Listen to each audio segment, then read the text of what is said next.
Cumprimento meus irmãos, boa noite, que Deus possa estar nos abençoando nesta noite. Quero convidá-los a estarem abrindo a palavra de Deus em Tiago, capítulo 4.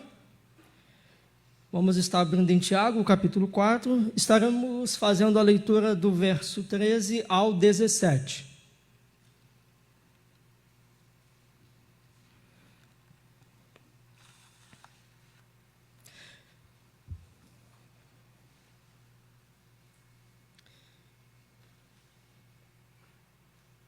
Assentados mesmo, eu vou pedir para que os irmãos acompanhem a leitura desta palavra. Tiago, capítulo 4, do versículo 13 ao 17.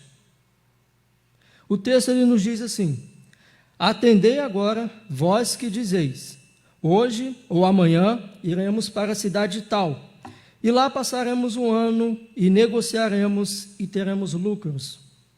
Vós não sabeis o que sucederá amanhã. Que é a vossa vida? Sois apenas como neblina, que aparece por um instante e logo se dissipa. Em vez disso, deveis dizer: se o Senhor quiser, não só viveremos, como também faremos isto ou aquilo. Agora, entretanto, vos jactais das vossas arrogantes pretensões. Toda jactância, semelhança a essa, é maligna. Portanto, aquele que sabe o que deve fazer o bem e não faz, nisso está pecando. Que Deus, meus irmãos, nos abençoe com a leitura da sua palavra. Amém? Meus irmãos, três temas se destacam aqui nesta passagem, na epístola de Tiago. Nessa epístola nós podemos ver os três temas que se destacam são as provações e as tentações, a sabedoria e a fala. No caso, essa sabedoria que Tiago trata é em relação à sabedoria que vem do alto e à sabedoria terrena. E a terceira coisa que Tiago ele trata na sua carta, na sua epístola, é a respeito da riqueza e a pobreza. Nós vamos ver esses três temas aqui em Tiago. No capítulo 4, aqui especificamente, Tiago ele deixa claro que havia divisões e disputas carnais entre aqueles irmãos. Tiago, nesse capítulo, ele vai deixar bem claro isso. E um dos motivos para essa disputa era o desejo egoísta de muitos em se tornarem mestres. Nós podemos ver isso aqui no capítulo 3, versículo 1, que diz: Meus irmãos, não vos torneis muitos de vós mestres, sabendo que havemos de receber maior juízo. Mas a causa básica aqui desses irmãos era a desobediência. O que nós podemos observar ao ler essa epístola é que eles não estavam verdadeiramente separados do mundo. Apesar de eles estarem na igreja, eles não estavam verdadeiramente separados do mundo. O que fica comprovado é o desejo por muitos em obter a riqueza. O que fica comprovado é o desejo de muitos aqui, desses irmãos de Jerusalém, em obterem a riqueza e os prazeres desse mundo. Então, Tiago ele faz uma exortação e um chamamento contra a presunção dos que formulavam projetos mundanos sem qualquer ideia da dependência de Deus. Muitos estavam formulando projetos sem qualquer ideia da dependência de Deus. Então, nesse texto que nós lemos, Tiago ele chama a atenção para a cobiça dos homens. Nós acabamos de ver que Tiago ele trata sobre esse problema da riqueza. Então, neste capítulo, Tiago ele vai tratar a respeito da cobiça dos homens. E ainda assim, no capítulo 5, do versículo 1 ao 6, Tiago fala sobre a opressão dos ricos e a condenação da riqueza. O que estava, para a gente entender basicamente aqui, o que estava acontecendo é que provavelmente os judeus pobres, que vinha da parte mais baixa da sociedade da época, estavam sendo oprimidos pelos judeus, pelos seus irmãos compatriotas judeus mais ricos. Então, provavelmente, esses irmãos aqui não estavam sofrendo perseguição física, mas talvez o que eles estavam sofrendo aqui era a opressão daqueles que eram mais ricos. Então, Tiago vai escrever essa epístola como forma de exortação contra a riqueza, contra esse desejo de obterem a riqueza. Portanto, o tema central do meu sermão nessa noite é sobre a fragilidade da vida. Nós vamos falar sobre isso nessa noite, sobre a nossa presunção quanto ao futuro, falaremos sobre isso, sobre a nossa autoconfiança arrogante, e falaremos também nessa noite sobre a necessidade de confiarmos e de dependermos completamente de Deus. Amém? Eu acredito que nós estamos no início de um ano, nós estamos aqui no primeiro culto de 2021, domingo à noite, Então esse é um período em que avaliamos, os primeiros dias do ano, é um período em que nós avaliamos o que nós fizemos de positivo e de negativo. Aquilo que nós fizemos de positivo, nós procuramos melhorar, e aquilo que nós fizemos de negativo, nós procuramos avaliar e, se possível, abandonar. Então, este é para muitos, meus irmãos, um início para buscar planejar os seus 365 dias do ano. Muita gente já está fazendo os seus planos, os seus projetos para 2021. Então, eu acredito que essa seja uma mensagem pertinente para nós neste momento. Veremos, então, algumas coisas que nós podemos aprender aqui com esta exortação de Tiago aos irmãos de Jerusalém. A primeira exortação que Tiago faz está aí no versículo 13, quando ele diz, e essa exortação é quanto à busca e à ganância pelo lucro. Ele diz assim: atendei agora vós que dizeis, hoje ou amanhã iremos para a cidade tal, e lá passaremos o ano, e negociaremos, e teremos lucros. Existem, meus irmãos, basicamente dois problemas aqui.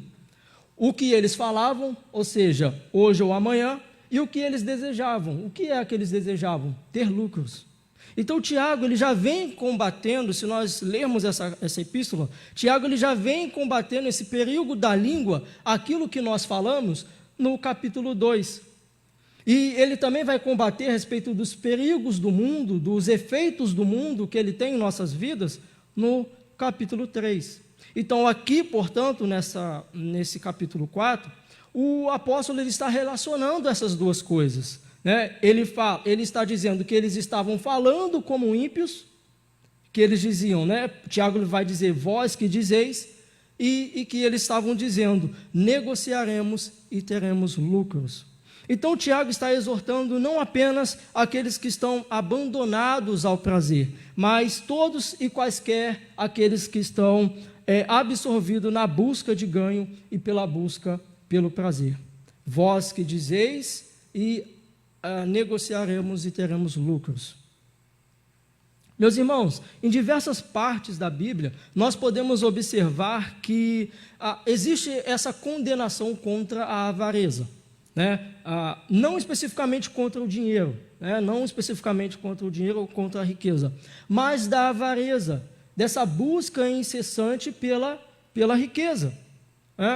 Nós podemos ver aqui como exemplo, no Evangelho de Lucas, capítulo 12, do versículo 13 ao 18, nós vamos ver que Jesus ele está reprovando veementemente a avareza de um homem que disputava com o seu irmão a sua herança. Jesus vai lhes contar uma parábola a respeito de um homem que juntou no seu celeiro, e logo no final dessa junção que ele fez, ele se alegrou de tudo aquilo e sua alma se viu farta. E no versículo 15, Jesus ele vai dizer, então lhes recomendou, dizendo para esse homem, tende cuidado e guardai-vos de toda e qualquer avareza, porque a vida de um homem não consiste na abundância de bens que ele possui. E após Jesus lhe contar essa parábola, ele conclui dizendo no versículo 20, mas Deus lhe disse, louco, esta noite te pedirão a tua alma, e o que tens preparado para quem será? Então a Bíblia ela não condena especificamente a riqueza, mas a busca incessante por essa riqueza. Então o problema que Tiago está tratando não é simplesmente a riqueza ou o planejamento, mas a arrogância do falar e a avareza de pensamento. Devemos, meus irmãos, e podemos planejar. Por exemplo, uma dona de casa que não planeja como ela vai organizar a sua casa durante o dia, pode ser que seja no final ela não termine. Nós precisamos planejar os nossos estudos, precisamos planejar os nossos trabalhos. Quando nós vamos fazer uma viagem, precisamos planejar. Isso é necessário, nós podemos fazer isso. Nós precisamos ter uma vida de organização. Mas veja que o problema desses homens aqui, ao dizerem que eles vão para a cidade tal, que eles vão negociar e que eles vão ter lucro, é a arrogância do pensamento deles. O que Tiago está tratando aqui é a arrogância com que eles diziam. O desejo desses homens era tal, nós podemos ver aqui, que eles se tornaram arrogantes e se esqueceram de que, mesmo eles dizendo hoje e amanhã, poderia não ser a vontade de Deus. Poderia não ser aquilo que Deus a desejava. E essa é uma carta para a igreja.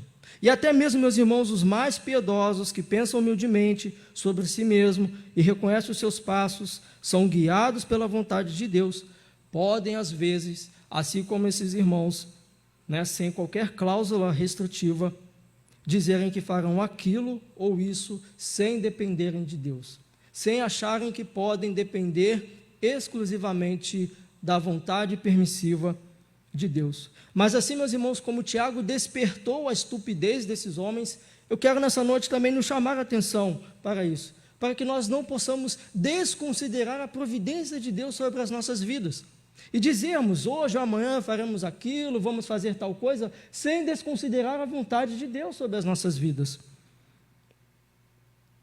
E veja que esses homens, eles reivindicaram para si um ano inteiro.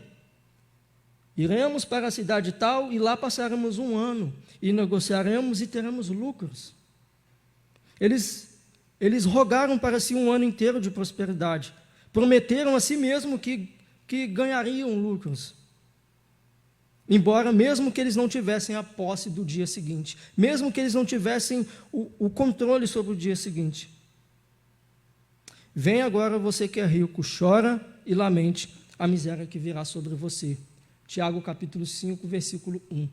Que nós possamos despertar a nossa consciência contra a nossa busca e contra a nossa ganância pelo lucro. Às vezes nós aqui não queremos apenas ter bastante dinheiro, mas às vezes nós rogamos para nós vários anos de projetos e não sabemos se essa é a vontade de Deus, se esse é o desejo de Deus.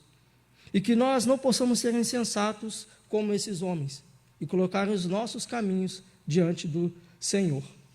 A segunda exortação que Tiago ele faz aqui com esses irmãos, no versículo 14, é a respeito da nossa presunção quanto ao dia de amanhã. Nós acabamos de ver que esses irmãos desejaram para si um ano inteiro de uma vida lucrativa. E agora Tiago então vai tratar a respeito da nossa presunção quanto ao dia de amanhã. Ele diz assim, vós não sabeis o que sucederá amanhã, que é a vossa vida. Sois apenas como neblina que aparece por um instante e logo se dissipa. Como está evidente para todos nós, Tiago está falando a respeito de um vapor, que aparece por um pouco de tempo, então esse vapor ele desaparece. Mas há um jogo de duas palavras aqui que Tiago ele está tratando, para marcar essa triste antítese. Quais são essas antíteses? É a visão da vida que aparece, mas ela desaparece do mesmo modo que ela veio. Do mesmo modo que a vida aparece, ela desaparece. Em outras palavras, Tiago está dizendo, vocês nem mesmo sabem se estarão vivos amanhã, porque somos todos como neblina que aparece por um tempo e logo se dissipa. Um poeta chamado Horácio Flaco, ele disse certa vez, pulvis et umbra sumus. Em outras palavras, quer dizer, nós somos pó e uma sombra. Pulvis et umbra sumus. Nós somos pó e uma sombra. Já observaram o vapor que sai de uma chaleira? Ao mesmo tempo que esse vapor que sai da chaleira aparece, ela logo desaparece. Lembre-se de que minha vida é apenas um sopro. Meus olhos nunca mais verão a felicidade. Disse Jó, capítulo 7, versículo 7. Vocês, de fato, fez meus dias como palmos, e minha vida inteira como nada diante de você. Na verdade, cada homem, em sua melhor forma, existe apenas como um sopro. Salmos 39, 5. O texto, ainda tem outros textos que diz mais, o homem é como um sopro, seus dias são como sombra passageira. Salmo 144, verso 4. Então, nós podemos ver através desses textos, meus irmãos, a fragilidade da vida humana, que o ser humano ele é muito frágil. Nós não somos nada, nós somos apenas como neblina.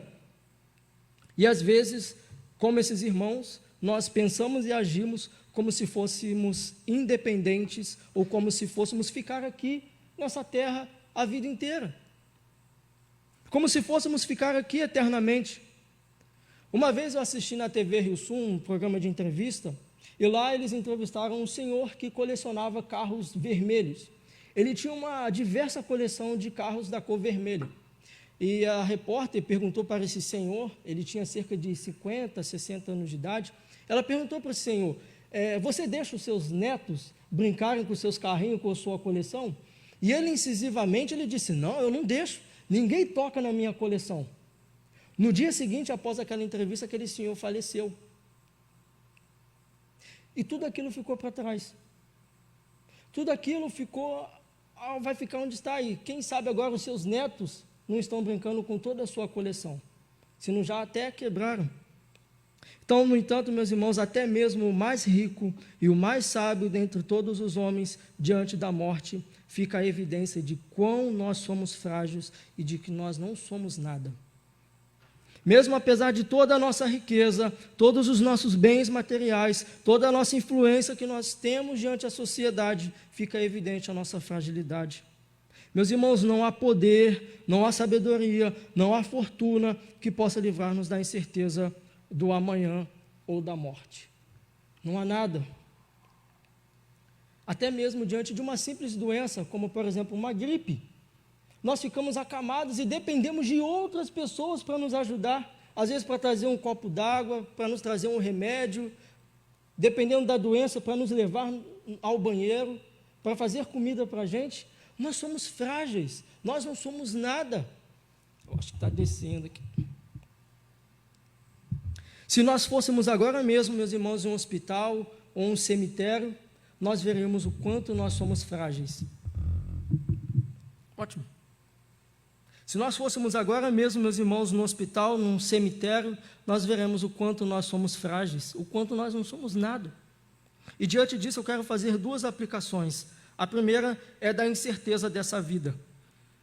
Diariamente nós vemos o quanto o Senhor ele frustra, ele abala com os planos daqueles que rogam para si um ano inteiro de prosperidade, aqueles que rogam para si um ano inteiro de projetos, homens que agem presunçosamente e que prometem que grandes coisas farão, e nós podemos ver que Deus pode frustrar os planos. Está aí 2020 para nos mostrar isso. Pela herança do vapor, pela semelhança do vapor, Tiago mostra de forma impressionante que os propósitos que se baseiam apenas nessa vida presente são totalmente evanescentes e supérfluos. Todos os nossos propósitos baseados nessa vida, assim como um vapor, eles são supérfluos.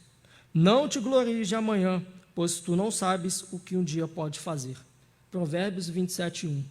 E a segunda aplicação que eu gostaria de fazer é da certeza da nossa vida futura. Pois a nossa pátria está nos céus, de onde também aguardamos o Salvador, o Senhor Jesus Cristo, o qual transformará o nosso corpo de humilhação para ser igual ao corpo de sua glória, segundo a eficácia do poder que ele tem de até subordinar a si todas as coisas. Meus irmãos, que nós possamos olhar firmemente para o autor e consumador da nossa fé, que nós possamos, apesar das incertezas dessa vida, que nós possamos colocar a nossa esperança em Cristo Jesus, olharmos insistentemente para Ele, pois o nosso amanhã com Cristo Jesus é a nossa garantia. Com Ele nós temos certeza que estaremos eternamente com Ele em glória, e todo esse sofrimento, toda a fragilidade humana, toda a incerteza humana vai passar, aonde não haverá mais choro, aonde não haverá mais dor, aonde não haverá mais sofrimento, porque toda a dor, todos os sofrimentos passarão em Cristo Jesus. Amém. A terceira exortação que Tiago ele faz na sua epístola, está no versículo 15, é quanto à nossa dependência de Deus. Já que Tiago ele falou que nós somos como neblina, que nós não temos certeza do amanhã, então ele vai dizer que agora nós precisamos depender de Deus. E por isso ele vai dizer assim: em vez disso, deveis dizer, se o Senhor quiser, não só viveremos, como também faremos isto ou aquilo. Tiago ele fala aqui nesse versículo sobre uma dupla condição da vontade de Deus: viver e fazer. Essas são as duas condições que Tiago coloca aqui nesse versículo. Ou seja, que tanto viver como fazer são coisas que estão sob o controle absoluto de Deus. Tanto o nosso viver quanto o nosso fazer são coisas que estão sob o controle de Deus. Veja, no final da sua segunda viagem missionária, o apóstolo Paulo, que está lá em Atos capítulo 18, do versículo 18 ao 23, nós podemos entender muito bem isso. No final da sua estadia, Paulo ele permaneceu ali em Corinto alguns dias e depois ele navegou para a Síria. E chegando lá, ele partiu para Éfeso e ele pregava na sinagoga. E muitos irmãos gostaram da pregação do apóstolo Paulo e rogaram que ele ficasse ali. Mas no versículo 21, o apóstolo Paulo vai dizer: se Deus quiser, voltarei para vós outro. E embarcando, partiu de Éfeso. Se Deus quiser, voltarei para vós outros. Mas na realidade, meus irmãos, essa expressão, se Deus quiser, se tornou para nós um simples jargão, uma simples força de expressão. Já percebeu? Até mesmo os ímpios, aqueles que não são crentes, dizem isso. Mas às vezes, sempre eles dizem isso, né? Da boca para fora, se Deus quiser.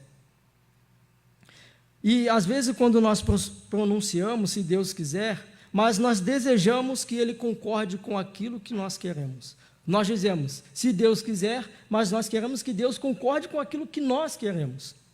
Eu vou explicar melhor para você. Às vezes nós dizemos assim, se Deus quiser que dê tudo certo, ou se Deus quiser vai dar tudo certo. Às vezes a pessoa que está ao seu lado vai dizer assim, não, Deus quer que dê tudo certo. Essa é a vontade de Deus, Ele quer que dê tudo certo, Ele há de querer. Mas nós estamos dizendo com isso simplesmente, não aquilo que Deus quer, mas aquilo que nós queremos. E se a vontade de Deus não é que dê tudo certo? E se a vontade de Deus é que dê tudo errado? Mas você poderia me perguntar, mas a vontade de Deus não é boa, agradável e perfeita? Não essa é a vontade de Deus? Sim, a vontade de Deus é boa, agradável e perfeita. Mas a boa, agradável e perfeita vontade de Deus não são as nossas vontades. A boa, agradável e perfeita vontade de Deus, às vezes pode fugir do nosso entendimento, pode fugir da nossa realidade. Por exemplo, Deus quis nos salvar dos nossos pecados? Nos salvou. E como que Ele fez isso? Assassinando o seu Filho unigênito na cruz do Calvário. Essa foi a boa, agradável e perfeita vontade de Deus. Deus queria que o apóstolo Paulo fosse enviado para pregar aos gentios? Deus quis, ele era um vaso escolhido. Mas como que o apóstolo Paulo fez isso? Através de açoites, de cadeias e de prisões. Às vezes a boa, agradável e perfeita vontade de Deus não são as nossas vontades, não são os nossos desejos. Quem é aquele que diz, e assim acontece quando o Senhor o não ordena? Lamentações 3,37. O coração do homem pode fazer planos, mas a resposta certa dos lábios vem do Senhor. Provérbios 16:1. Muitos propósitos há no coração do homem, mas o desígnio do Senhor permanecerá. Provérbios 19:21.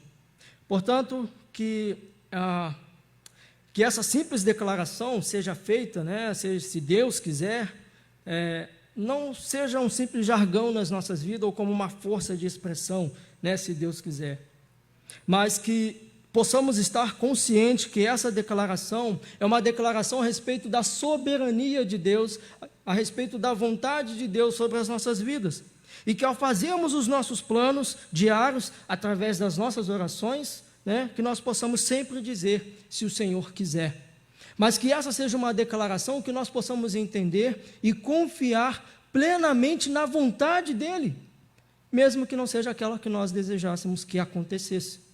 Que nós possamos sempre declarar, como Tiago diz, no versículo 15, em vez disso deveis dizer, se o Senhor quiser, não só viveremos, como também faremos isto ou aquilo. E a quarta exortação que Tiago ele vai trazer aos nossos irmãos da igreja de Jerusalém, no versículo 16, é quanto às nossas arrogantes pretensões. Eu vou pedir para que você preste bastante atenção. Tiago ele vai dizer, agora, entretanto, vos jactais das vossas arrogantes pretensões. Toda jactância semelhante a essa é maligna. Essa palavra jactância que Tiago ele fala, ela vem do grego kauchesis, né? Ela vem do grego kauchesis. E essa palavra ela quer dizer ostentação, ela quer dizer orgulho. Então Tiago está dizendo que estes irmãos se gloriavam e se ostentavam das suas arrogantes pretensões. Eles não simplesmente eram arrogantes, mas eles se orgulhavam da sua arrogância. É isso que o Tiago está dizendo. Vocês se arrogam das suas agora, entretanto, vos jactais das vossas arrogantes pretensões. Toda jactância semelhança a essa é maligna. Ou seja, eles diziam que iriam para a cidade tal, fariam negócios e ainda voltariam ricos. Então, Tiago está os advertindo que essa pretensão é arrogante, maligna, carnal e perigosa. Perigosa, primeiro, porque não sabemos nada sobre o amanhã. Nós acabamos de ver isso nos versículos anteriores. Apenas Deus tem o controle de tudo. E segundo, porque a vida é incerta como uma neblina. Por isso que essa arrogância que eles tinham, essa ostentação, era carnal, perigosa e maligna.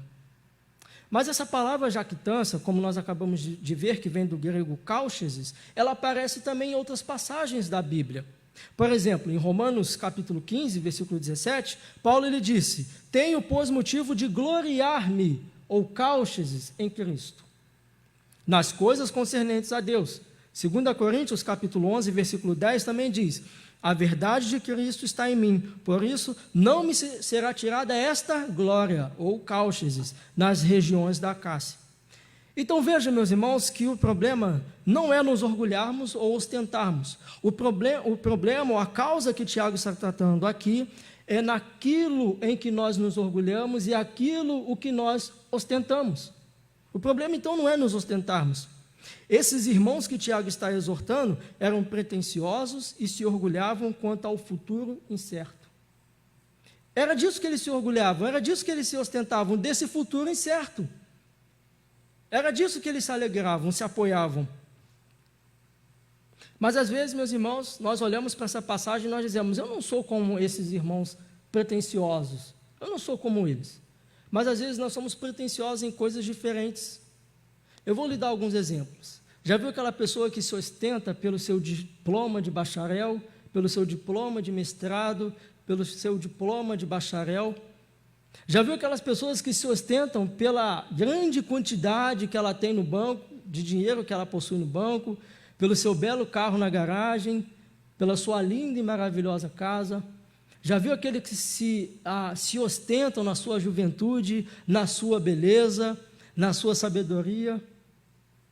Às vezes nós não somos como esses irmãos, mas às vezes nós nos orgulhamos em outras coisas. Então, embora esses irmãos que Tiago está exortando roubassem a Deus e o seu governo, quando eles diziam: hoje ou amanhã iremos para a cidade tal, ainda assim eles se lisonjeavam e se orgulhavam disso. Não que eles se declarassem, né, abertamente superiores a Deus, né, embora tivessem especialmente cheios de confiança de si mesmo. Mas as suas mentes estavam embriagadas com as suas próprias vontades e desconsideravam a Deus nos seus caminhos. Porém, nós somos exortados por Tiago que toda essa vanglória, que toda essa ostentação, esse orgulho semelhante a esta é maligna. Que todo esse orgulho, que toda essa ostentação é maligna. Eu quero trazer uma reflexão para nós, que nós possamos refletir em que nós temos nos orgulhado. O que tem sido o nosso maior motivo de orgulho? O que tem sido aquilo que nós temos nos apoiado? Todos nós nos lembramos da passagem de Mateus, capítulo 19, do versículo 16 ao 22, que nos fala da passagem do jovem rico. Aparentemente, como nós podemos ver, aquele jovem rico conhecia a lei, era piedoso, mas quando ele foi confrontado por Jesus a respeito de tudo aquilo que ele possuía, ele abandonou Jesus. Ele conhecia a lei, aparentemente era piedoso, mas ao ser confrontado com aquilo que ele se ostentava, ele abandonou Cristo. Eu não quero dizer, meus irmãos, que nós não possamos ter diplomas, que nós não possamos ter carros, que nós não possamos ter uma bela casa, uma boa juventude. Eu não quero dizer isso. O que eu quero dizer é que existe um motivo muito maior para nos orgulharmos. Existe uma coisa muito maior com aquilo que nós podemos nos apoiar. E esse motivo é Cristo Jesus. É o reino de Deus. Existe um motivo muito maior do que essas coisas terrenas e passageiras para nos orgulharmos.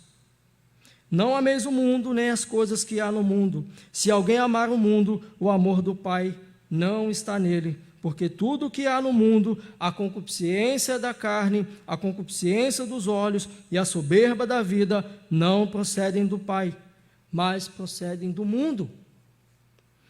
Ora, o mundo passa bem como a sua concupiscência. Aquele, porém, que faz a vontade de Deus, permanece eternamente. 1 João, capítulo 2, do versículo 15 ao 17. Portanto, meus irmãos, que nós possamos nos ostentar em Cristo Jesus, que possamos nos ostentar na riqueza da graça de Deus e no seu reino, e não olharmos para essas coisas, para as coisas terrenas deste mundo. E a última exortação, a quinta e última exortação que Tiago faz aos irmãos de Jerusalém, que está no versículo 17, é: quem sabe fazer o bem e não faz, está em pecado. Ele disse: portanto, aquele que sabe que deve fazer o bem e não faz, nisso está pecando. Tiago agora ele está finalizando a sua exortação. Aparentemente, nos parece que Tiago ele muda completamente de assunto. Ele estava falando sobre a riqueza, sobre essa soberba, mas parece que Tiago agora está mudando de assunto. Alguns até dizem que essa passagem de Tiago é uma citação de Romanos capítulo 14, versículo 23, que diz: e tudo que não provém de fé é pecado. Mas, de toda e qualquer forma, Tiago ele está resumindo aqui a sua exortação, dizendo e indicando que pecamos por negligência e também pelos nossos atos deliberados. Tiago está dizendo que nós pecamos por negligência e pelos nossos atos deliberados.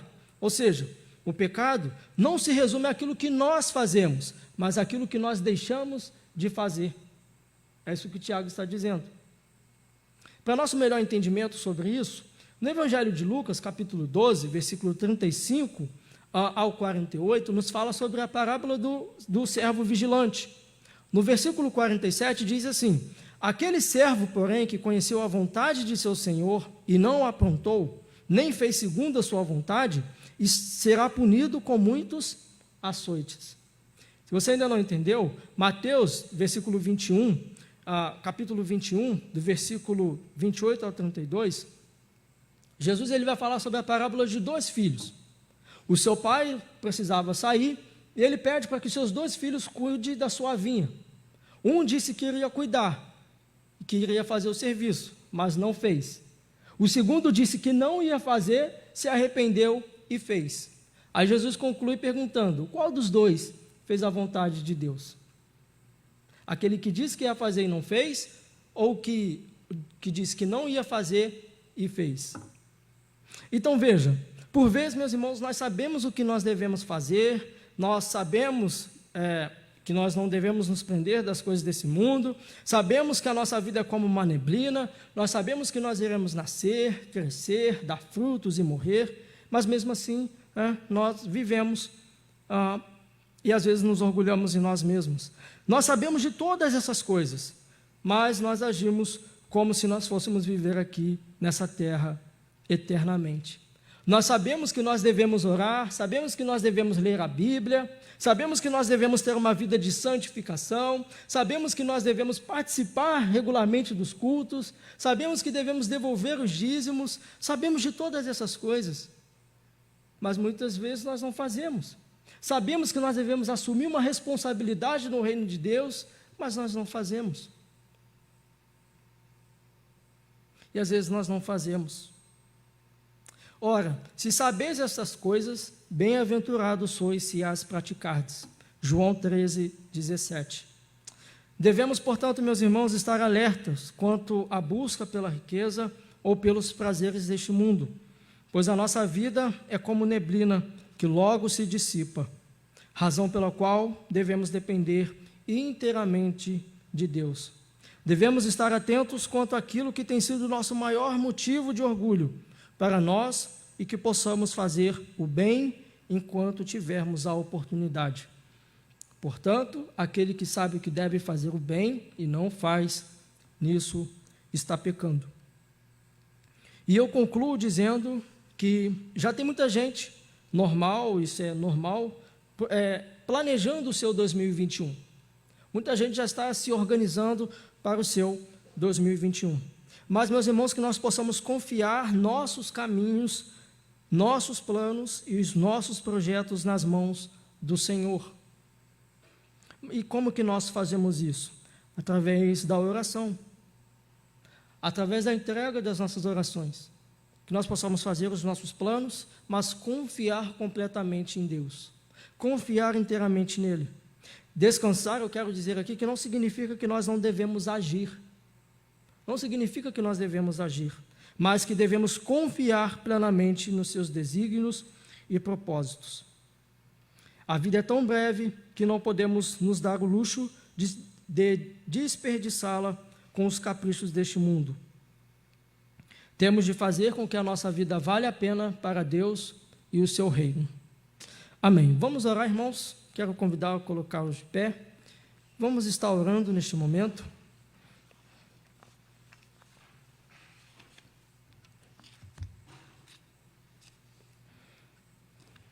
Soberano Deus e eterno Pai, estamos diante de Ti nesse momento.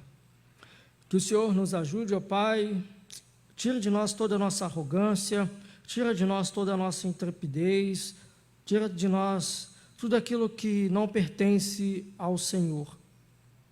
Perdoe, Senhor, por muitas vezes fazermos planos e não confiarmos completamente no Senhor. Sabemos que a Sua vontade é boa, agradável e perfeita, mas muitas vezes a Sua vontade não é a nossa, o Seu desejo não é o nosso. A nossa vida é como neblina, nós não somos nada, Senhor. Nós viemos do pó e do pó nós voltaremos. Nós não temos certeza nem mesmo do amanhã, Senhor. E por isso nós queremos colocar os nossos planos, os nossos projetos diante do Senhor. Perdoe-nos se temos sido arrogantes, perdoe-nos, Senhor, se não temos confiado inteiramente no Senhor. Mas que o Senhor possa nos ajudar, que o Senhor possa nos direcionar, que o Senhor possa, Deus, guiar os nossos passos e os nossos caminhos. Que possamos colocar todos os nossos planos e os nossos projetos diante do Senhor. E sabemos que o Senhor tem o melhor para cada um de nós. Assim nós oramos, com o perdão dos nossos pecados. Amém.